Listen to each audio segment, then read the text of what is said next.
Bodhi plays with his orange toy truck and blue bus on the floor of the coroner's office. Their brakes are shot and there's no hope left for anyone inside. They're gonna crash. Suddenly, someone calls his name.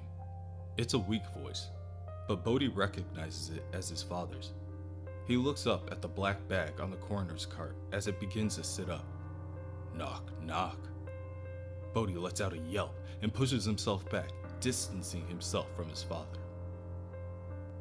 Terrified, Bodhi tells himself that there isn't anything to be afraid of. His dad would never hurt him. The dead can't hurt him. He's going to be all right. Who's there? Bodhi's father begins to creep out of the bag, revealing the hole in his head where his right eye should be. Who? Bodhi shoots up in his bed, tears in his eyes as he wakes up. Who? He looks around and grips onto his bus and truck. There is no one around to console him as he sits up in his bed from his night terror, and he continues to cry. Somewhere in Ohio, Sam Lesser makes his way through the state, hitchhiking with various drivers through some more than regrettable means. The driver wonders what has him on the road. There must be someone worrying about him somewhere. Maybe his mom, his dad, maybe some folks at school. Sam isn't sure what the driver has figured out, but he knows what happens next, as soon as they get to Massachusetts. Before, Sam's mom had other priorities. His father, abusive. The others at school, not much better. When a bully, Rob McIntyre, pushed Sam too far, he snapped. He was suspended for a while. When he came back to school, he met Al Grubb. Al, for one, heard how badass Sam was. He would have thought that going rabid on someone would get you expelled. It would have, Sam tells Al, but Mr. Locke bailed him out. He said that it would ruin his chances for... He doesn't finish his thought. Yeah, Mr. Locke is pretty righteous. He's helping me get out of here and into vocational. Plus, have you seen his wife? She brings her car by the right wash and has me detail it all the time. And she wears these little skirts, you know? She does it so when she gets out of her ride, she can open her legs and flash me her panties. First time she did it, I thought it was by accident. After 4 or 5 times, though, you know what she wants. At that moment, Tyler storms out of his father's office. Christ, Dad, will you lay off my ass for once? His father tells him that it's his job to nag on him, and Tyler will find a way to govern that mouth of his. Tyler bellows back, I've had enough. I've had enough. Enough. The word echoes between Tyler's ears. It's deafening. Tyler makes his way to the shed and he looks up at the available tools over the workbench. A shovel, some hedge clippers, a hatchet, a shotgun. Enough. Enough. Enough. Ty? Bodhi peeks his head around the open corner. Are you okay? Bodhi tiptoes over to his brother and tugs at his shirt. What do you want?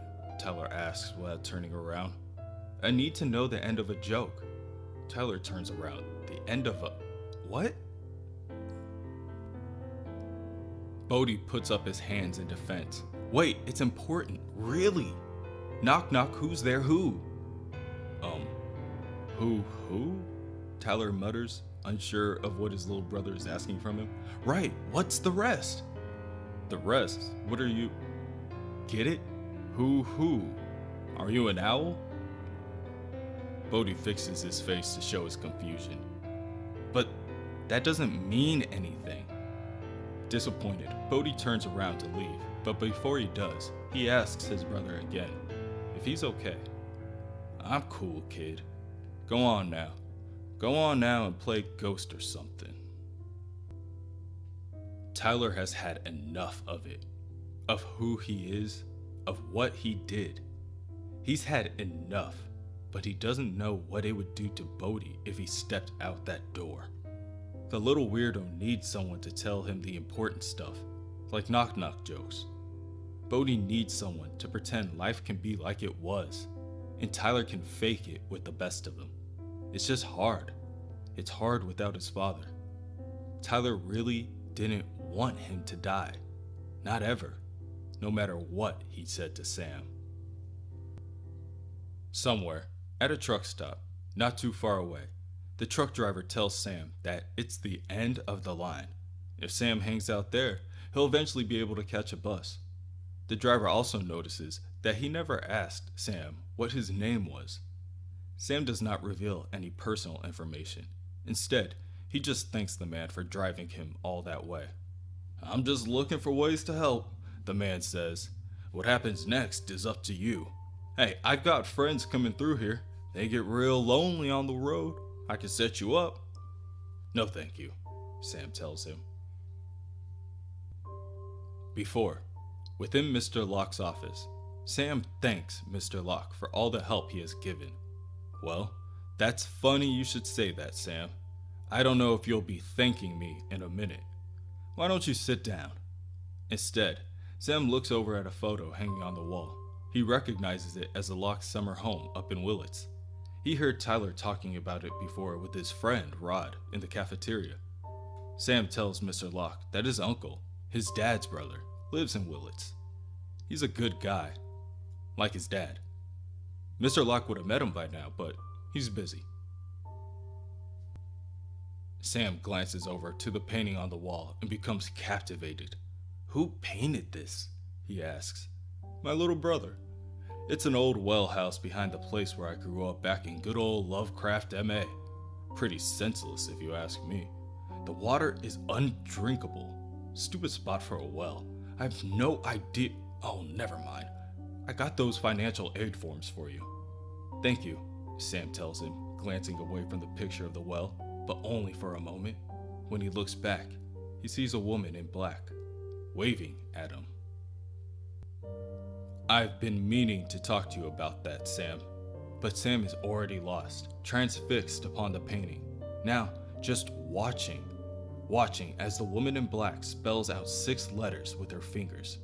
H-E-L-P-M-E.